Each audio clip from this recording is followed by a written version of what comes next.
welcome back to Nikki Nights, a new episode where you are going to meet one of my dear friends. There he is! There he is! I was just talking about one of my dear friends, and up popped Marc Tuminelli from the Broadway Workshop.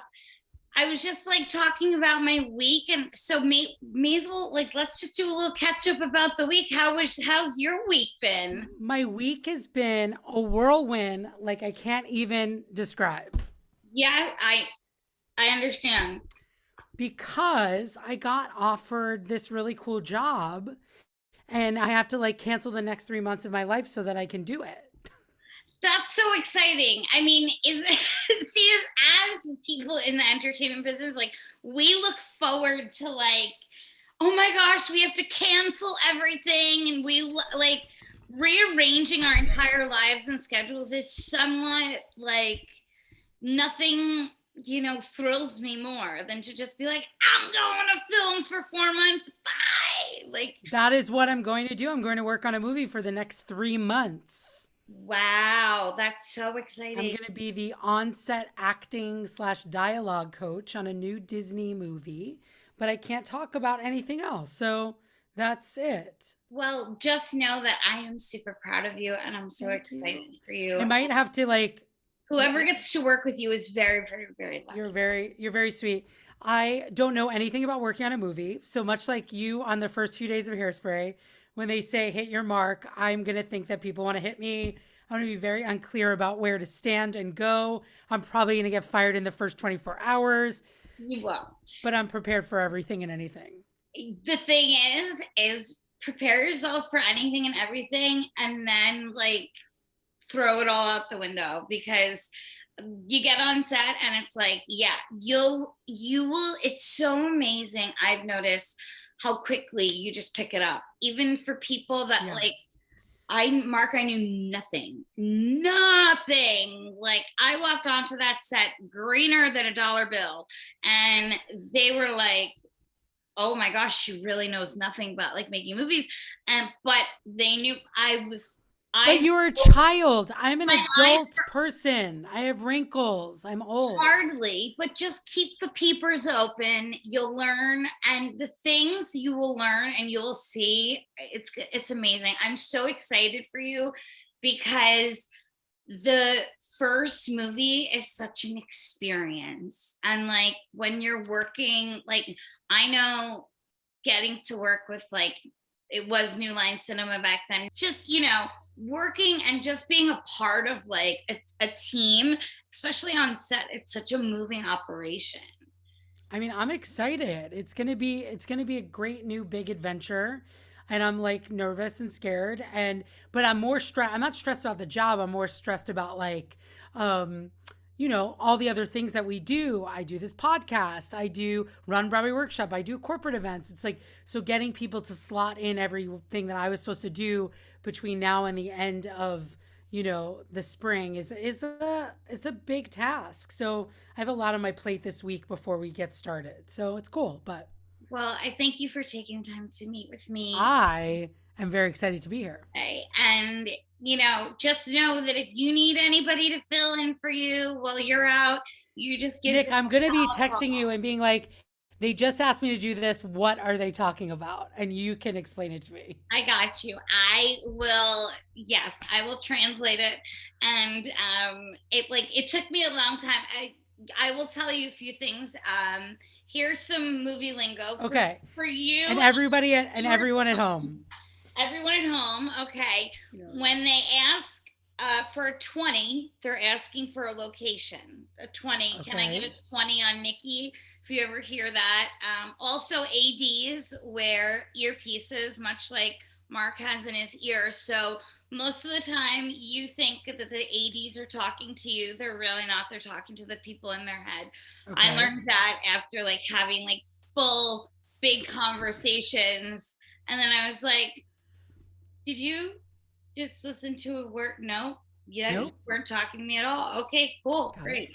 Lunch is in 20 minutes. That's what I would have gotten. But then you'll know, where's your 20? At least you don't give anyone $20. So then we have They're talking to them, other people in their ears. What else do I need to know? This is good. If you have to pee, it's a 10-1.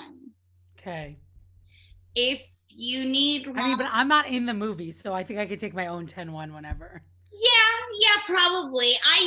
I'm that person, like, I just always let people know where I'm going, just so that, like, because it's just my luck that the time I decide to take it and, like, call my own shots is the time they'll be like, where'd she go? And then they'll need me. So I always let somebody know, like, oh, I'm going to go for a 10-1. I'll be right back or whatever. All right, 10-1. That's very helpful. If you need a little more time in the bathroom, it's a 10-2.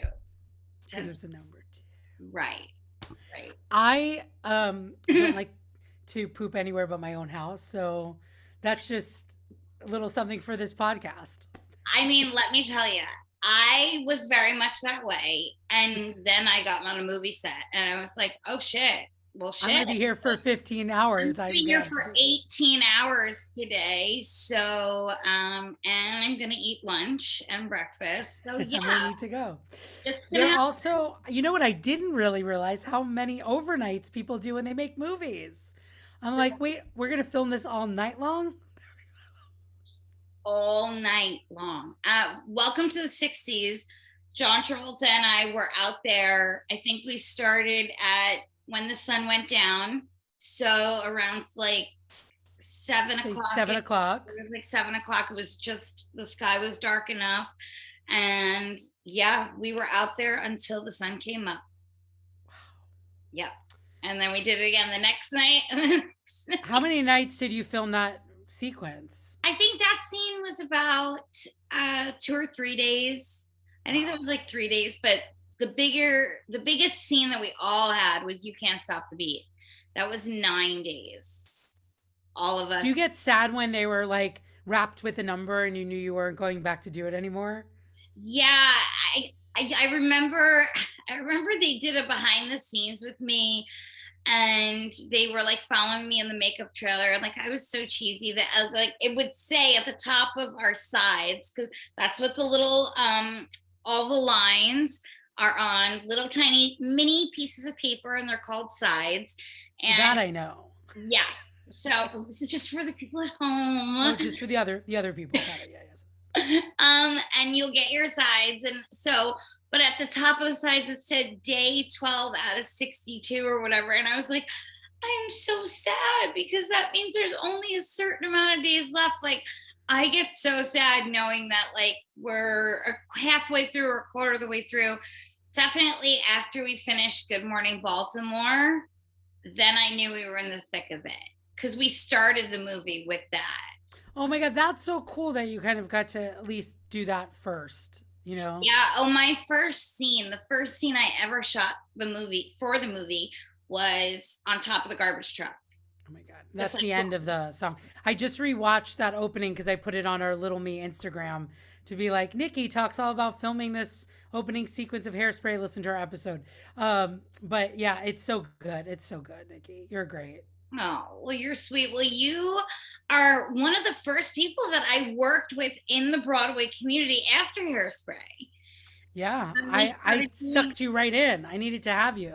You brought me into your Broadway workshop world, and I have never felt more at home. And like, it was, what an amazing experience. Tell everybody what the Broadway Workshop is and what you do.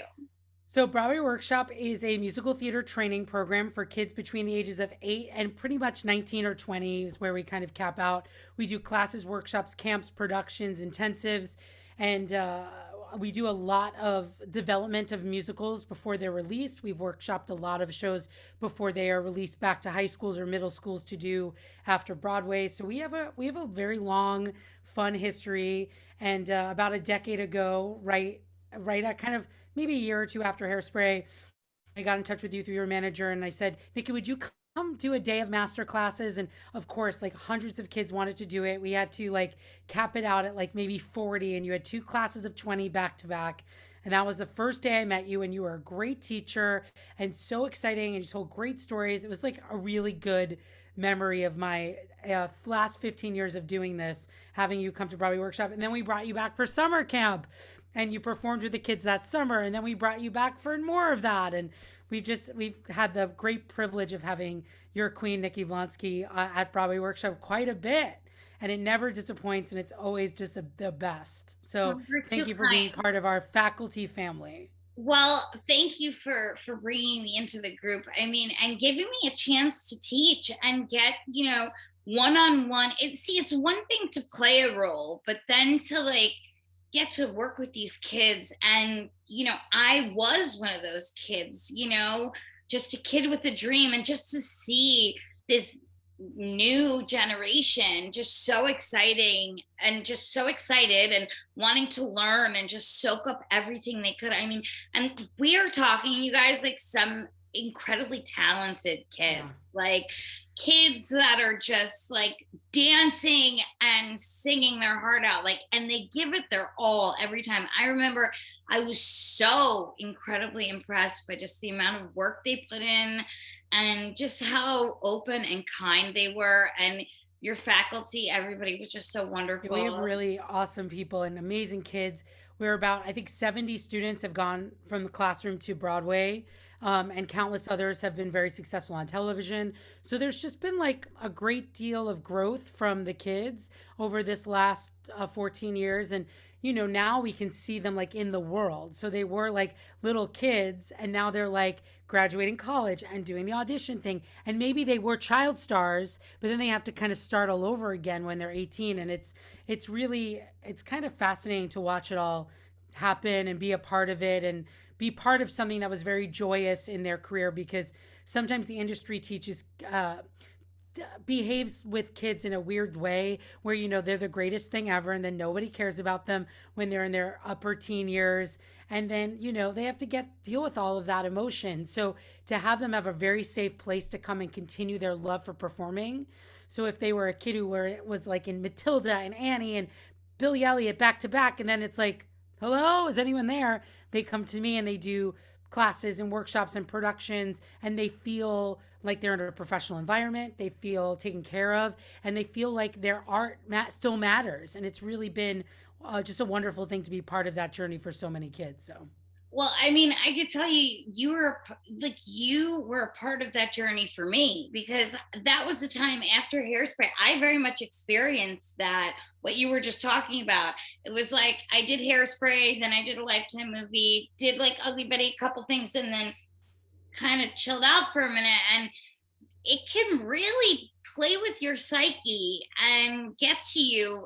And I can't even imagine being a young kid, like the kids you're talking about, 10, 12, on Broadway doing 8 shows a week, like having this schedule, being professional actors. And then you're right, you kind of feel like the business has just like dropped you off at the bus station and just like kept moving. Yes. And that you're like, what did I do wrong? You did nothing wrong. You're just aging, and it's natural. We all want to age. That's the hope, That's the idea, right? People are always like, don't get old. I'm like, no. I want to get old. I don't want to get like very old. I just want to get like normally old. Right. I'm just like, look, I just love life. And I'm just like, look, the alternative is like, no. Not great. Yeah. No, like, I'll take my mother said to me today, she was just talking about how I should probably get a new cream for my wrinkle. Like, and I was just like, well, the alternative to this, wrinkle is like, I could have a smooth forehead, but like I have laugh lines. You can't use your face. This means I have lived. You know what I mean? And that's what I say whenever I see a new line on my face. I'm like, oh, okay, stress. And at least I've lived and like have some wild stories to go with these laugh lines and these wrinkles. So I'll take them. Let's go. Take them. But I mean, it's an up and down business, and it's, constantly riding the wave.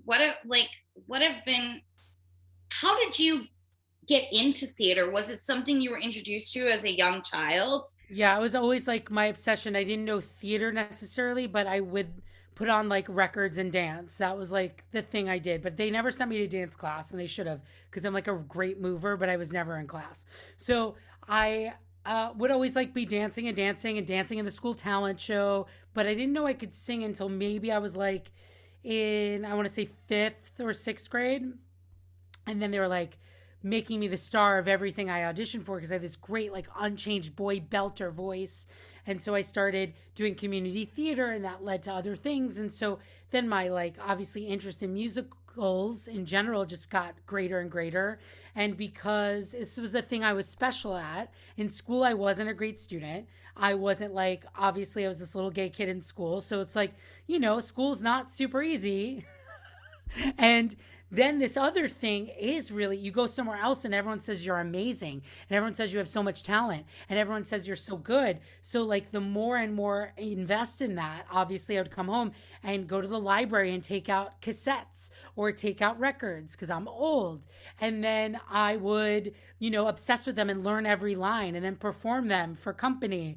And then, I would be auditioning and performing and always doing a show. And so that is kind of how it all, and that is a lot of kids' stories, that they're influenced by the music that their parents, I know your grandmother and your parents very, specifically brought into your life. And I was definitely influenced on that end, but then very influenced by the stuff I was finding on my own. I would be like, look at the cover art of a cassette, and I'd be like, what's this show? And just buy it. If I had $10 and I'd buy a cassette and hope I liked the music. And sometimes I would, and sometimes I'd be obsessed with it. So, I got into musicals that way, and I became like a Broadway bee, is what the term I phrase, like someone who knows a lot about Broadway. And I would beg my dad and my mom, whatever, to come. Can we go in and see a musical? Can we go? And that's, kind of how it started. And that just like progressed and progressed, and eventually led to me, obviously booking professional jobs and doing that. And then that led to me starting Broadway Workshop. And all of the things I always say a lot, and I've been doing a lot of these things lately, kind of promoting the podcast and promoting Broadway Workshop. But I was riding the horse in the direction it was going, meaning that like opportunities were coming towards me and I would take them and I would do it and see what that led to. Right. And then I do it and see what that led to. So Broadway Workshop was definitely an opportunity that came out of nowhere that turned out to be the rest of my life, which is so crazy. I get that. I get that. All it takes is one thing, and one thing that makes sense and where you feel at home. And I mean, do you remember what your first show that you saw was? My first Broadway show was Ain't Misbehavin', and I hated it. I was like, this sucks. And then my second Broadway show was Jerome Robbins Broadway, which was a retrospective of Jerome Robbins' career. And they did everything from On the Town to Peter Pan to Gypsy, High Button Shoes, Fiddler, West Side. So I was seeing these shows fully realized at about, I would say, 9. And then that was like the game changer. I had seen some community theater. I saw my cousins in Bye Bye Birdie. I saw them in probably the worst production of Sound of Music that has ever happened on Long Island at St. Mary's. Wait, St. Mary's in Manhasset? Yes. Oh my God, that's where I went to school. When I went to, your cousins must be younger than me because they're so much older than you, Nikki. Oh, really? Because there was like, maybe they're so much older than you that they've probably done those shows again since when I saw it. So I'm talking like 87 or 88. I probably saw them in those shows. So you were just, what year are you allowed to say? I was born in 88. I was. Karen Blonsky had me in 1988. Yes. The best day of her life, I always tell her. She's like, well, I'm a little older than you. Hardly. Remember. But no, because it's so St. Mary's, I went to school there, and they didn't have a big theater program when I was there. No, it was like like at 8 I was watching it being like, oh God, this show's terrible. I mean, I'm just very thankful that I found Dr. Levy at South High School in Green. Dr. Levy, give it up for Dr. Levy at home, everyone. All the snaps for Doc, always. And because the way you've mentored people and the way you've guided people into their career, she very much did that for me. Like, she was somebody I trusted. And that's what I noticed. One of my favorite things about working with you was how much the kids trust you. And, they know that you are leading them, you are their Jean Valjean, like you're leading them, like you have this amazing way with them where you have, it takes somebody special to really stand up and take charge of a room and do it in a kind tone and make everybody feel accepted and paid attention to. And you just have a really beautiful way about the way you teach, the way you approach kids, and the way you talk to them. I loved watching you teach, and I know that I took so much personally away from it. And I, even now as I continue to teach my singing lessons, whatever, privately, I definitely use a lot of the things that I watched you do at the Broadway Workshop. So I think that is very sweet. I mean, listen, it is a great gig. I love those kids. They are so special. And anyone who is willing to have their kid be part of my program, it's my job is to let them walk out the door with a positive experience, but a realistic experience. So These are the things you need to work on. These are the things you're doing great. These are the things that I really see. These are the things you're not seeing. And so my job is to just really be someone who's really fun to be around, who's giving it to them straight. And they have to know that I want to be there. I mean, that's the thing. If you're a kid and you walked into a room and an adult very clearly did not want to be teaching or was just doing it for the money, you would smell that from a mile away and you would not be invested. But these kids know, like, I would legitimately do this for free. I'm not going to, but I would do this for free. And I love what I get to do. And especially when someone's really talented and I can help them get an agent or a manager or help get it started or coach them for this really big audition so that they go and they feel great about it.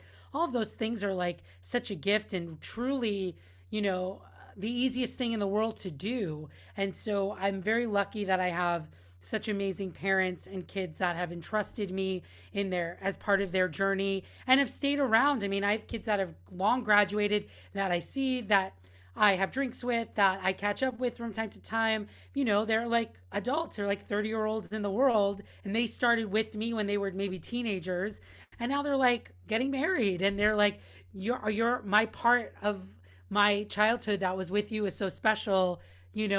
I want to see you. I want to be part of your life. So it's very sweet. And there's a list of kids that know that they have to come visit me at the old age home because I will have no children. And so I was like, you need to make sure I'm not like sitting in a dirty diaper for 3 weeks. Like, so those kids who might be listening, they know exactly who they are. Well, I will be coming to visit you, of course. Nick, you're gonna stay with me. You're gonna be like, that's what you're a little younger. Who are you kidding?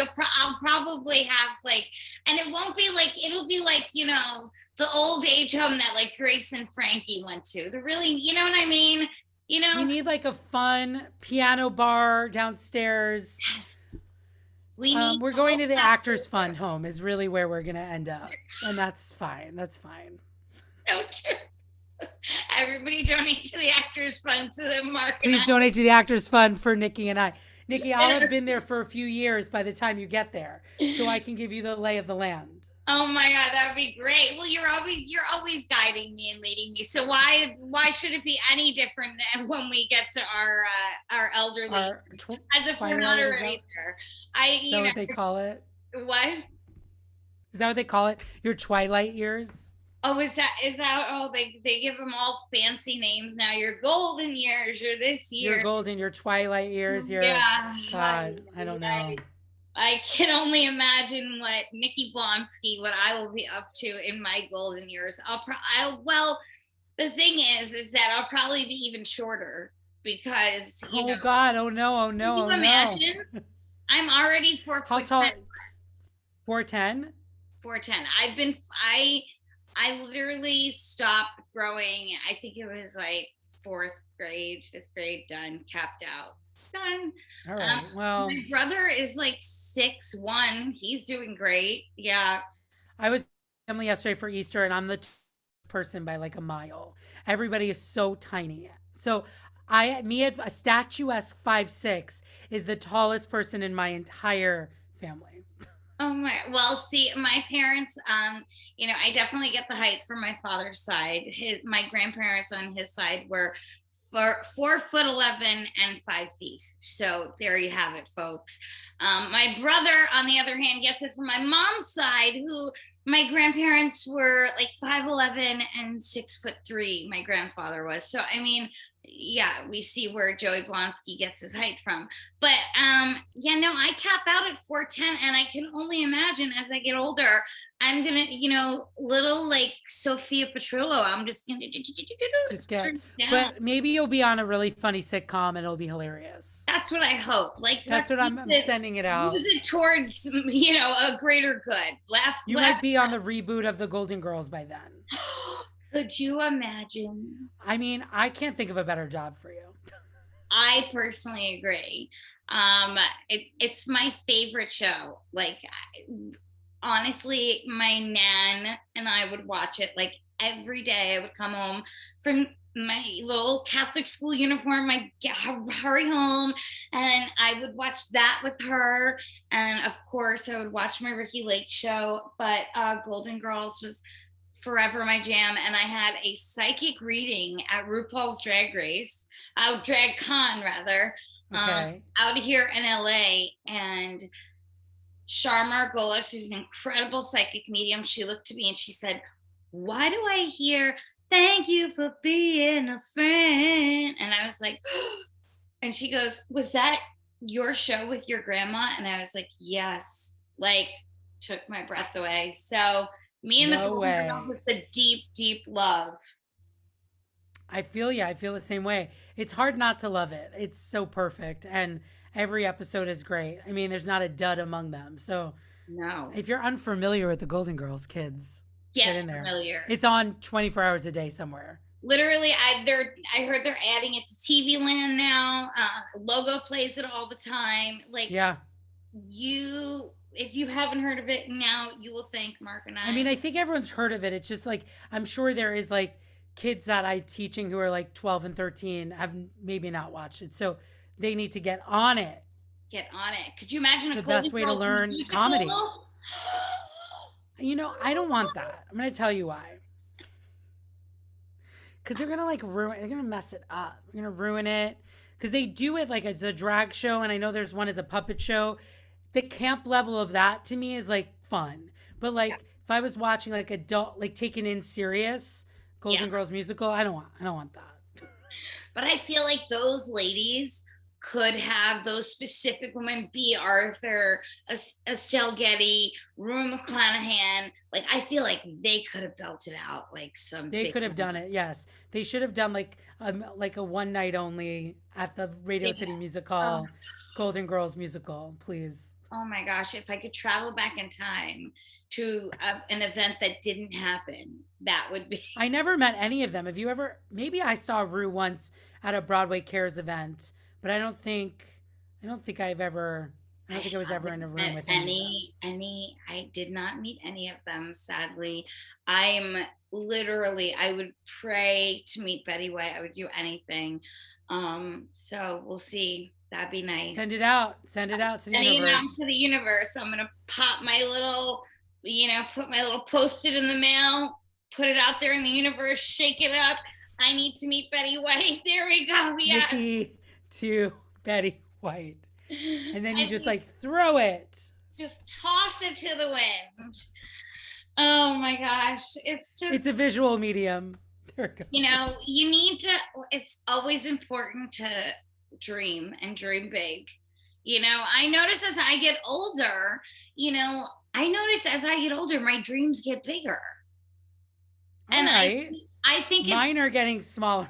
Are they? I don't know what's happening, but it's like, I'm just like I literally was talking to my best friend. I was like, and what if they say no? Like, well, okay, like my world's still going to move on. Like, I'm still going to go for every job. Like, I still just have this, I don't know, like I love auditioning. And like, even this morning, like I had this self-tape audition. I was like getting myself all psyched up and nervous. Like I'm filming it in my bedroom, but like it fuels me. And, I can imagine you feel the same way about, teaching. And you'll see when you get onto this new set, like there's something that fuels you on a set that only a set can bring.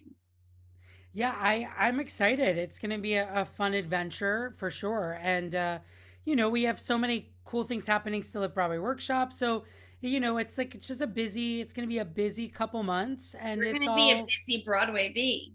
I'm going to be a busy Broadway bee. I'm always pretty busy, but this seems like this is going to be quite an adventure for me. So, I'm certainly excited about that end of it. And excited to do all of the Broadway Workshop things we have coming up, which is very cool. We've really transitioned beautifully through the pandemic and have had amazing kids from all over the world now joining us, where we used to only have kids who could travel to New York City. Right. We are doing virtual classes, and we'll start a class and someone's like, I'm in Shanghai. I'm like, what? Or like, I'm in Italy, or I'm Vienna. We have a girl from Vienna who always takes classes. And I'm like, where is Vienna? So like she often I'm like, I asking what time it is.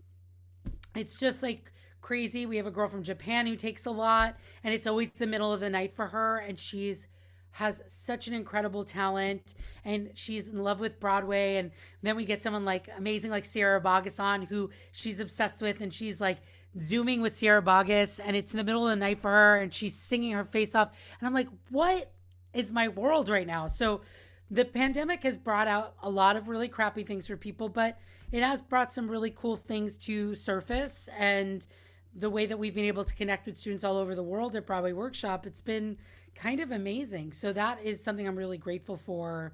And that will continue even when we're back to full on live programming again. We'll keep that virtual stuff going so that kids from, I would say like right now, half of our student body is like in Los Angeles and California and whatever, and they are just doing it in their own time zone. And I'm like, all right, it's great. Come on out. Amazing. And like you said, like, yes, it's been absolute hell for a lot of people, this whole thing. But I think a lot of great communication and a lot of great connections have been made during this time.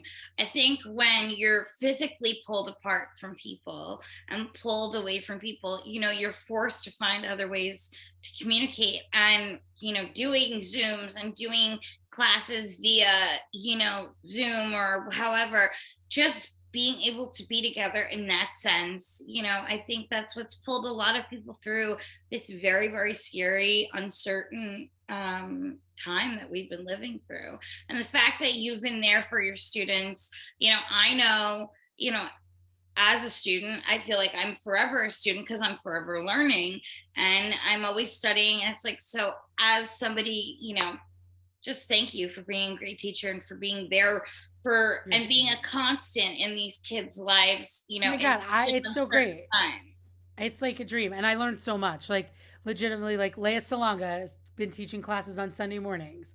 And I get like her name pops up and she comes into the Zoom and I'm like legitimately starstruck because I was so obsessed with her when I was in high school and I'd continued. I mean, what an incredible talent. And she's a great teacher. And I learned from teaching alongside of her, and she'll be like, Mark, what do you think about this? And I'm like, oh my God, Leia Salonga wants to know what I think about something. And in that way, I'm a student in that same way. And the same way that these kids watch their favorite Broadway star pop up to teach, or Nikki Blonsky walks into the room, I'll never forget that. Like we kept you in the hallway and you walked into the room and the kids started screaming. I mean, these are people that had a doll of you and had watched the video, the DVD of you like billions of times and watched your story and read articles and maybe had a picture on their wall, like, and then there you are caring about working with them. Like that is something that you can't replace that in a student's heart. And so I'm always grateful for you to taking all those times you taught. And and the same way for me, it's like I get excited. I hadn't been in a long time. Leia Salonga on Zoom and Cynthia Erivo, when she came to teach in person while she was doing Color Purple, I was scared. I'm scared of her. And she came like off the elevator and I'm waiting for her. She sends me a text in the elevator and I'm like, go run to the elevator. And she's like coming down the hallway and she's like a force. And I'm obsessed with Color Purple. I saw it like 9 times. And I was like, Miss Arrivo, I'm Marc Tuminelli. And she's like, all right, let's go with the kids. And I'm just like, it was so scary. One of the best teachers we've ever had. Brilliant, brilliant teacher. But I'm like sweating through my clothes the whole day because I'm a fan of these people too. So on one side, I know exactly, how the students feel when they get to work with people that they're obsessed with. So it's just like, it's the greatest job ever. And I'm glad I'm saying this because like 5 minutes ago, I was like, I can't do this anymore. Well, right, sure, of course.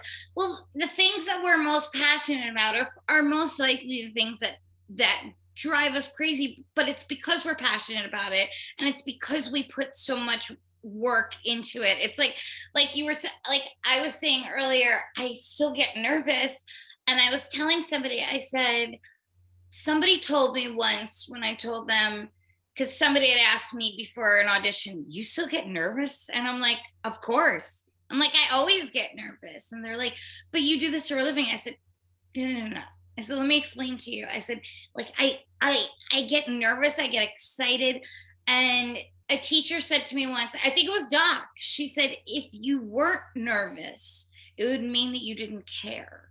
She said, you care about what you're doing.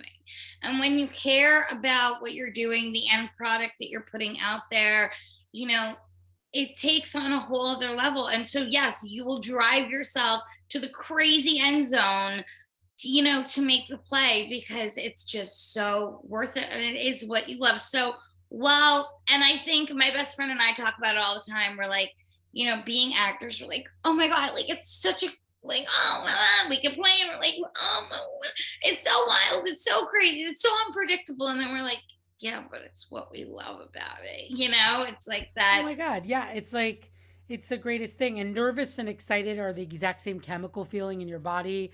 So it's like, you have to remember that, like, why do I have this knot in my stomach, which like makes me feel like, oh my God, why do I have to poop? But it's like the feeling is that what's going to happen. And how sad would it be to live in a life where you always know exactly what's going to happen? Like, right. I'm very lucky and you're very lucky and we're all very lucky that tomorrow someone calls and offers us an opportunity that can change the course of our life, or you're, scooping out ice cream at Cold Stone and the next thing you know, you're a movie star.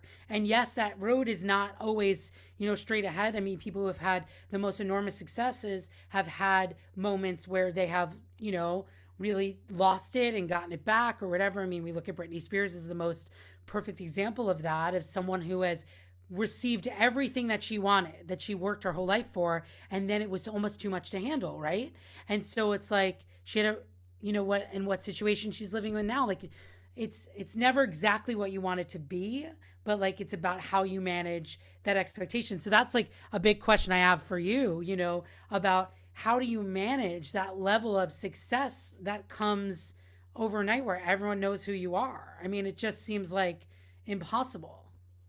I was so excited just to have gotten the part. I knew I was ready to do whatever they asked of me, whatever press, media. I was just like, I was so thankful that they chose me out of all the girls. I was ready for it, but I had no idea, I didn't know how long, the hairspray effect would last. And like, it's amazing now, I think, as I sit here almost 15 years later, and I go, kids are still discovering it. Like the new generations are like, I'll see it on TikTok. They're like, oh my God, my new favorite movie. And like, and I'm like, oh my gosh. And they're like 10 years old. And I'm like, somebody said to me the other day, oh my gosh, because I do these Cameo FaceTimes, and this little girl was on there. Cameo. With her mom. And she was like, tell Nikki when you were born. She's like, 2007. And I was like, that's when the movie came out. Like, what?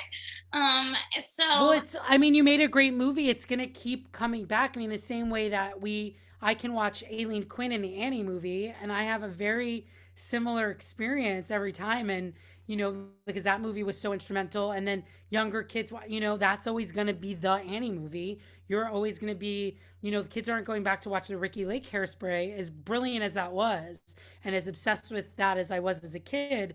I'm going to watch your movie of it because it's also really good. They can make another Little Shop movie, but we're never going to not want to watch Ellen Greene in Little Shop. It's like these performances become iconic, and every generation of people discover musical theater, or their parents introduce them to musical theater. They're going to introduce them to your version of Hairspray, and you'll always have a new big crop of fans every year, of young theater kids and young kids who just love music, and it's easy to watch. You know what I mean? So yeah. It'll never go away. And especially because it's a musical, it'll never go away. You know what? I never looked at it that way because it's musical. Yeah, there's something very, very special about musicals, because the ones that are just like the ones that are amazing, that take your breath away, like Grease, they just. And Sound of Music is on every year at Christmas. Like, that's not a Christmas movie, but they play it at Christmas and Thanksgiving. Because the family can get around and watch it. Everybody can watch it. Yes, everybody can watch it. And there's so few movies that do that on two levels. Musicals do that for kids and adults. They're checking very separate boxes. But, what, Casablanca is supposed to be the greatest movie, Citizen Kane are the two greatest movies ever made. Well, I haven't seen either of them. I mean, I should. And I probably never will. Well, when we're in the old age, we'll watch it. We'll have plenty of time. Oh my God, please. That sounds so fun. Could you imagine me and you just sitting there in the old age home? I already decided I'm watching have you seen the Miss Saigon? I don't know if you're Miss Saigon obsessed, but I was. But the Miss Saigon, they filmed it live in London with Eva Noblezada right before they closed that London production. And it is so beautifully shot. We don't ever need a Miss Saigon movie. Like, this is the movie. And I'm so glad I have that to watch in the old age home. Oh, good. Yeah, what will I will definitely take Murder, She Wrote with me.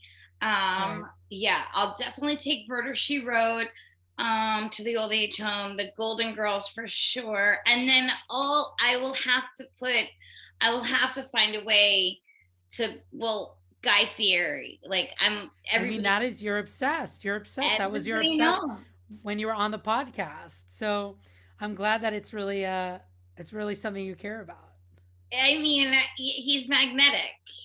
Look at your little face light up. It's so funny. I think what it is, it's people certain people, you just know that you can feel their passion. And I feel this passion for his show. His show is just fun. And I think that's why I love it so much. All of his shows. And I'm Food Network obsessed. Just love the Food Network. I'm also very much I have the new Discovery Plus. Love it. Same. Love it. What are you watching on it? Okay, I'm watching Single Life. Because you're watching all of the TLC 90-day knockoffs. Correct. Okay. I'm watching Tournament of Champions. Sky, of course. Okay, yes. It's a cooking competition. What else am I watching on it? There's something else I'm watching on it. Oh my gosh. I have my list, Do you don't go into true crime? You're not on the ID side of Discovery Plus? I get a little nervous. Okay, then it's not for you. True crime. Because I'm okay, I'm in LA, an actress living, I get a little worried. I'm alone, I'm I'm glad I have a roommate, I get nervous. True crime, it's put it this way, I'd rather watch Criminal Minds. Okay, got you. There is a show called Criminal UK. It's actually, they also have Criminal, they have one in France, they have one in Paris, there's a Spanish language one. It's all of these, and it's basically just the interrogation. There are these hour-long episodes. It's not, it's all scripted, and it's how they break down the person that is in the room. It is wildly good, but Criminal UK is the best one. I will say, when I lived on Long Island, I was obsessed with the Reels channel, and there they had a lot of documentaries on true crime, and I watched And like ghosts too, right? Like a lot of ghost ones. Oh yeah, well, I'm obsessed with anything with having to do any show having to do with the paranormal. I will watch always, always, always. I'm constantly on the Travel Channel. Like that's one of my favorite. I watch them too, but only in a hotel. Only I'm like not watching that on my couch. I'm like, I just, I feel like there's a Dateline I need to watch before I get to a like, Dateline. I love Dateline. I'm a 90-year-old woman. I'm ready for Dateline. I love And then it. my mother calls me and goes, "Do you see Dateline last night?"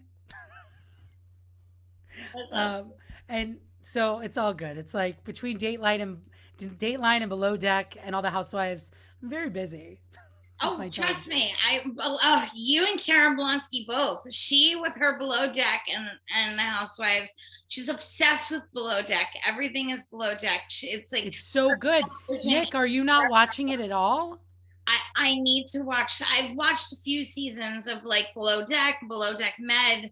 I know the cast of characters, like the older cast of characters, Kate and Ben, and adore Kate, but She's great. I haven't watched any of the recent ones, so I think I need to get on it. The sailing one seems intense. Sailing is the worst of them, but it's still great. Right. Sailing is on Monday nights currently, or whenever this comes out, it'll still be on. And then they'll go back to, I guess, Med, and then back. That's like the three. It's Sailing Yacht, Med, and then regular old school original Blue Deck. I wonder if they do like with on these yacht trips. I'm like, you can film me. I'll come on for the weekend, and we can. I got an email from production that you have to pay for it. It's like it's not free, but it should be free. But it's like $10,000 a day, and then you have to tip on it. So it's like I could go with like 15 of my friends and maybe make it work. Right. So yeah. It's definitely they pay. I would need like 25 of my closest friends. Meanwhile, there's Do you get I have a question. Can you edit this out? I don't know. Do you get offers to do a lot of like reality things? It's interesting. It's hit or miss. I've gotten a lot of offers to do certain reality shows. I'll be honest, I've said no to a lot of them, but the one I would say yes to in a heartbeat is The Masked Singer. All right. I would love to be on The Masked Singer. Love, because I just want to sing, and I feel like, oh my God, that sounds so good for you. Nobody would ever know it was me. Like they'd think it was like a kid because I'm so short. Funny. Yeah, they'd be like, who is that? And then I'd be like, if I could turn back time. I mean, I wouldn't sing that song. I don't know why. I mean, you can sing that song. All right. I didn't know if you get like, I'm a celebrity, get me out of here. I haven't. I also, not gonna lie, I don't want to be stranded on an island. No. Like I instantly stranded on an island. I think Naked and Afraid. Or yeah, no, I'm not doing that. And I'm like, no, like I'm not. Who am I kidding? If I get offered a reality show for anything, I'd say yes. In fact, what's coming up on my Facebook memories now is like 10 years ago. I was in finals for the Apprentice, the last season of The Apprentice, and I was like, I guess next up is meeting the Donald. I mean, who would have thought what a garbage bag that would become, and what a situation like. Anyway, I didn't wind up getting it, but I had for a reason, Mark. I know, it's all good, but it was the last season they didn't have a celebrity apprentice, and but it's fine, I didn't get it, but I would have done it in a second. Are you kidding? I mean, wow, right. Who could have seen that shit show coming? From The Apprentice. But onward and upward, here we go. I'm super thrilled for you. for this new experience. And I'm always just so excited to see what you're doing and all of the wonderful things that you're putting out there and working on. And I'm proud to call you a friend. So where can we keep up with you and follow you? Well, great. You can follow me on Instagram at Marc Tuminelli, MarcTuminelli. And you can follow Broadway Workshop at Broadway Workshop on Instagram. You can also check out my podcast, which Nikki was just a guest on. And it's a really, really fun episode. And that's at Little Me Podcast. And that's available everywhere you podcast. And also on Instagram at Little Me Podcast. It's very easy to find me. You can find my email. You can find my home address. Don't come to my house. But you can. It's very easy. I'm the most Googleable person in the world because nobody has my name, which is really very helpful. Yes. And no one has your name either. So that's really great. It is great. It is great. I've had, what was interesting, I will tell you something ridiculous that I had no idea was even possible. Please. The night after so I get Hairspray. The next morning, NikkiBlonsky.com is taken, NikkiBlonsky.org, like everything, Nicole Blonsky, it was all bought. And then these people were like, oh, well, you want your name back? Give me this amount of money. And I'm like, excuse me, it's mine. Yeah, but it's not. And they're like, yeah, but I technically, I'm like, this is ridiculous. So finally, I literally was like, you know what? Keep it. See how far you get with it, because if I don't buy it, no one's it's useless. You know what I mean? No, it's that's the thing. I bought, when I started the business, it was called the Broadway Workshop, because Broadway Workshop the URL for just Broadway Workshop was sold. And so I wound up buying it from that person about 2 years in for an undisclosed amount of money. Yeah, I had to buy one of mine back, but I only paid like a couple hundred, because I was like, I was like, yeah, you just make an offer, and you're like, this is the best offer you're gonna get. Exactly. I was like, listen, it's literally my namesake. Like, my parents literally gave it to me from birth. Who are you to take it away? So let's just not be a dick and give it back to me. I'll give you a few $100 and we'll call it a day. Great. Let's keep moving. And seen. Well, Nikki, I love you so much. And I love you. I can't wait till you're back this way so that I can play with you and we can go out and have dinner and something fun. That sounds amazing. I would love that. We'll sing a tune and we'll have a drink and we'll plan our golden years. Oh my God, you are just the best. And I hope everyone's having a good time who's listening. Thank you, Nikki, for having me. Thank you for being on. I love you and I wish you well, and break legs. And when you're going 10-1, think of me. Because now you know. But I will not think of you when I go 10-2. Exactly. Goodbye. I love you, Nikki. I love you. Bye. Bye. Oh my gosh, he is the absolute best, you guys. When I tell you the workshops that we've taught together, and he has such a way with these kids, and he's such an impactful, kind, generous teacher with his time and his energy. And I just respect Marc immensely and his talent. And I love him dearly. And he's somebody who, over the course of my career, has become not just a wonderful colleague to work with, but somebody who I consider a dear, dear friend. And I'm just so excited to hear about the new adventures in his life. And it's always wonderful to see your friends doing incredible things. And I'm really proud of my friends. My best friend just finished a movie. I'm so thrilled for her. And it's time to celebrate each other and just raise each other up. And as we continue to follow our own passions and dreams, encourage our friends to do the same. And lift each other up, you guys. Lift each other up. I will always lift you up. I love you all from the bottom of my heart. I hope you have an incredible rest of your week. And know that I'm always thinking of you all, and I'm always wishing you all the best. Until next time, thanks for tuning in to Nikki Nights. Bye.